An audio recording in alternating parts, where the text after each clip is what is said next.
โอเควันนี้จะมาแนะนำการดาวน์โหลดเพลง MP4 MP3 โดยที่ว่าเราบ่ต้องโหลดโปรแกรมมา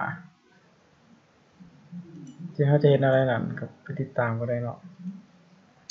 ที่ว่าเข้ามาที่เว็บไซต์เป็นเมืองใหญ่ที่ว่าสามารถสมิทได้เข้าไปจะใส่ Opera ก็ได้หรือว่าใส่ Google ที่ว่าเขาจะมาสอนในการใส่ Google เนาะก็อย่างแรกก็เข้าไปที่ YouTube ก่อนเพื่อไปเลือกเพลงถ้าจะเปิดขึ้นมา2ไฟล์เข้าไปที่พิมพ์เพลงเลือกสุดแล้วเพลงเนาะก็คือเพลงลาวsource file ลองฟังเบิ่งเนาะฟังเบิ่ง source file ลองฟังเบิ่งถ้าเรามักเพลงก็แม่นเรากดเอาเพลงนั้นเด้อ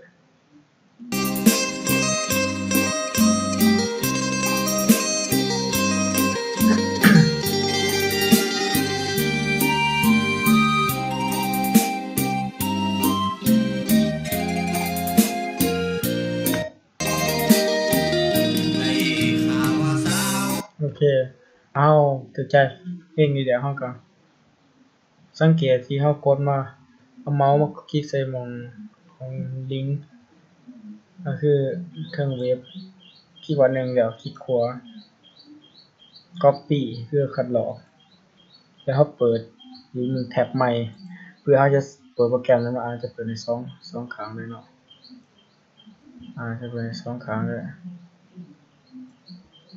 เราจะเปิดครั้งหนึ่งโอเค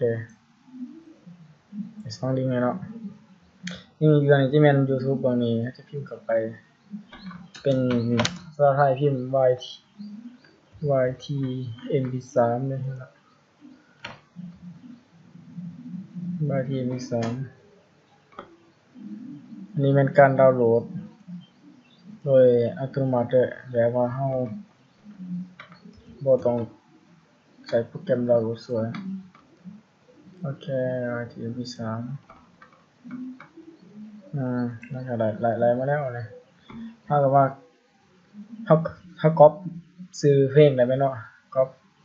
ไฟล์เพลงมาแล้วเราคลิกขวาที่ว่าโปรแกรมมันจะรู้แต่ว่าซื้อโปรแกรมมันก็คือ YT MP3 โดยที่ว่าเราบ่ต้องโหลดโปรแกรมมาใส่ในเครื่องเรามีแต่พิมพ์เข้าไปใน Google เดี๋ยวเราจะได้ MP3 เรากดใส่ MP3 อยากได้ MP4 ก็ใส่ MP4 นี่เราจะมาเลือกเป็น MP4 นะ MP4 แล้วคนนี้เลย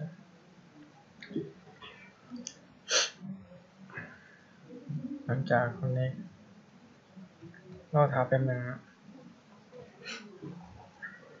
หลังจากคนนี้แล้วกดดาวน์โหลดมันจะโหลดมาให้เราเลยเพราะมันเป็น4นาทีนะสังเกตที่ถ่ายที่ดุมการดาวน์โหลด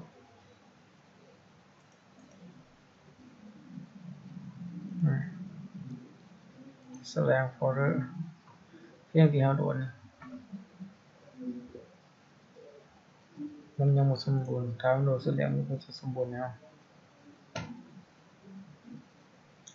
ก็ถือว่าขอจบคลิปไปเพียงเท่านี้เนาะถ้ายังบ่เข้าใจก็สามารถทักมาหาได้เกี่ยวกับการดาวน์โหลดขอบใจ